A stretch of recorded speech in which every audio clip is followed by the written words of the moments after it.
Hey everyone, it's me. Okay, so today's video I was going to do about the record July heat that a lot of cities saw last month and stuff. However, I have new drought monitor numbers in, and I also have a tropical depression to talk about. So since those just came up yesterday, I just want to tell you about those first, and then I'm going to do the July video this Saturday instead and stuff.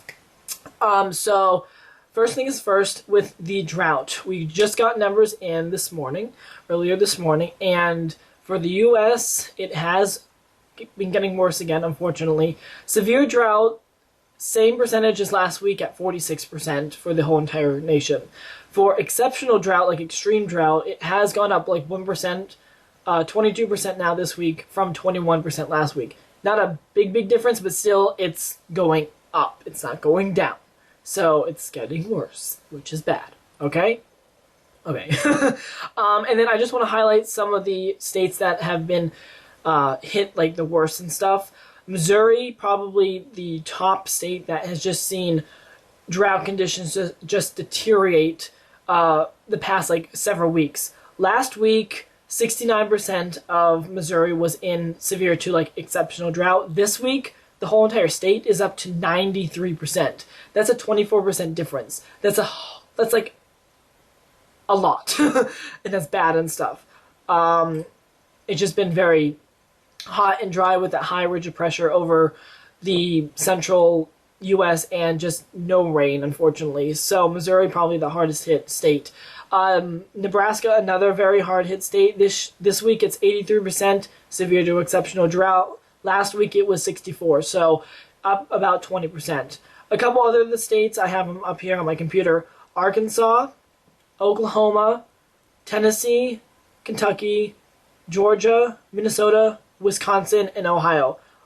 All those states are probably the hardest hit when it comes to just worsening drought conditions. So if you live in those areas, obviously you know what I'm talking about. Just it's been dry, it's been hot, just no relief pretty much anywhere unless you're inside a building getting air conditioning and stuff. But unfortunately, those are the hardest hit states with the worsening drought conditions. And unfortunately for the long-term forecast for those areas, some rain is going to come into the southeast. So Georgia, Alabama, South Carolina, where there is some, moderate to severe drought, those places could get some rain relief. But unfortunately for the Midwest and South Central Plain areas, not a whole lot of rain relief coming in over the next 7 days and stuff.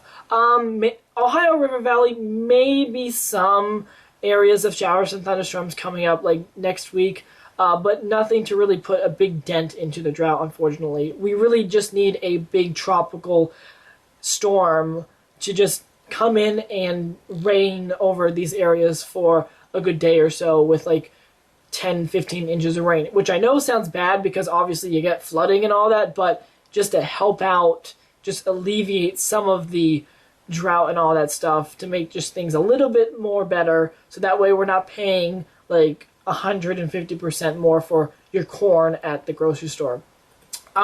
Which is now the second thing I want to talk about, since that's pretty much what I wanted to talk about with the drought and stuff.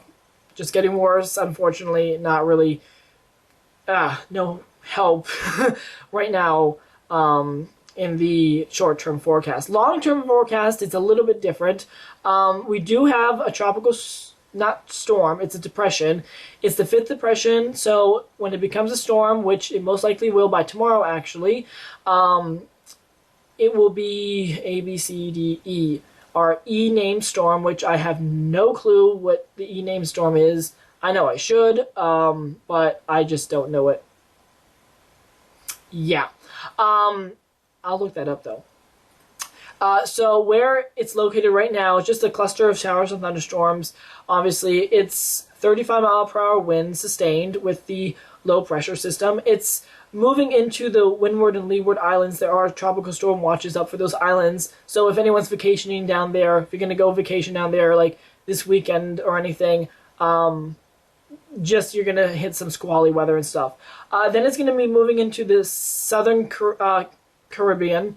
It's going to be moving into probably the Jamaica area going over into like the what do you call it? The Yucatan Peninsula. There you go. And well, not most, but one very reliable model, the European model, the long-term forecast does bring it into the Gulf of Mexico and over into the western part of the Gulf of Mexico up toward Texas, which is great because Texas is, you know, a huge state and one of the states that has had drought and stuff, so need some rain there. So hopefully we get some tropical moisture, if not the whole storm, just like some rain out of this system that can come up into like Texas and even spread northward into the southern plains. It would be great, even if it's just a few inches of rain. Doesn't need to be a total washout, even though it needs to be a total washout to just end the drought, but it's really not like gonna happen with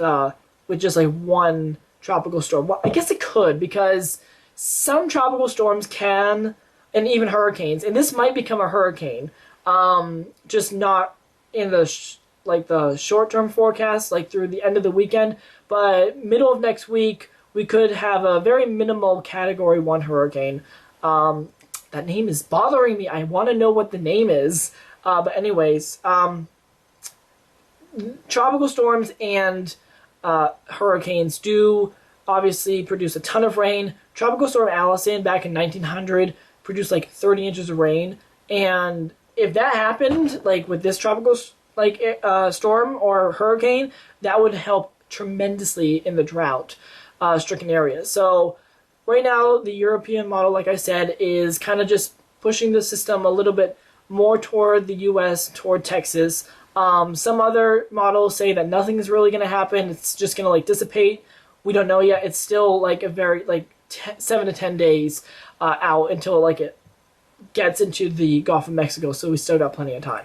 So that's pretty much it. I just wanted to talk about the drought that's going on, and the tropical depression will most likely become a tropical storm tomorrow morning, moving its way into the Gulf of Mexico later on next week, like mid next week, and all that stuff. And we are watching another tropical wave out in the middle of the Atlantic, but not a huge concern right now. I'll definitely have a video up if things get worse with this tropical depression, or if we have another tropical disturbance form in the Atlantic and stuff. I'll definitely post another video on that. So that's pretty much it for today. Not a whole lot, just those two little things that have popped up since like 24 hours ago, but that's all good. So I will be posting my video up on July heat on Saturday, and until next time, remember to stay cool, stay hydrated. The forecast for like DC is like 7 days, sun, mid-90s, humid. Ugh. So like go into an air-conditioned building, I don't know, or go to the pool. The pool's great and stuff, or go to the beach. So do all that stuff, and remember to just keep your eye to the sky. All right, bye.